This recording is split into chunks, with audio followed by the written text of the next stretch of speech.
नमस्कार मंडळी, स्वागत आहे तुमचं आमच्या चॅनलमध्ये। आवाज महामुंबईचा, शोध बातमीचा, कौल मनाचा। चला तर मग आमचे चॅनल लाईक करा, शेअर करा आणि सबस्क्राइब करा। धन्यवाद। लघु व मध्यम वृत्तपत्रांचा आवाज उठवणारे आज 21 फेब्रुवारीला वरोरा येथे अधिवेशन। लघु व मध्यम वृत्तपत्रांसमोरील प्रश्न, आव्हाने आणि आधुनिक माध्यमातील संधी यावर सखोल चर्चा करण्यासाठी small and medium newspaper association Maharashtra यांच्या वतीने राज्यस्तरीय पत्रकारांचे एक दिवसीय खुले अधिवेशन शनिवारी 21 फेब्रुवारी 2026 रोजी वरोरा येथे आयोजित करण्यात आले आहे।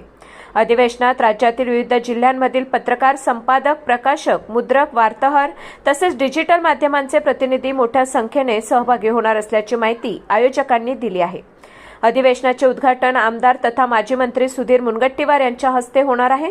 विशेष अतिथी म्हणून खासदार प्रतिभाताई धानोरकर, आमदार संजयजी देरकर, राजुराचे आमदार देवरावदादा भोंगळे आणि चंद्रपूर जिल्हा मध्यवर्ती सहकारी बँकेचे मुख्य कार्यकारी अधिकारी राजेश्वर कल्याणकर उपस्थित राहतील। स्मॉल अँड मीडियम न्यूजपेपर्स असोसिएशनच्या वतीने देण्यात येणारा यावर्षीचा जीवन गौरव पुरस्कार नांदेड येथील ज्येष्ठ पत्रकार तथा नानक साई फाउंडेशनचे संस्थापक श्री पंढरीनाथ बोकारे यांना जाहीर झाला आहे। आज शनिवारी 21 तारखेला चंद्रपूर जिल्ह्यातील वरोरा इथे आयोजित करण्यात आलेल्या संघटनेच्या अधिवेशनात बोकारे यांना हा पुरस्कार देण्यात येणार आहे। आवाज महामुंबईचा चॅनलसाठी पंढरीनाथ बोकारे, नांदेड।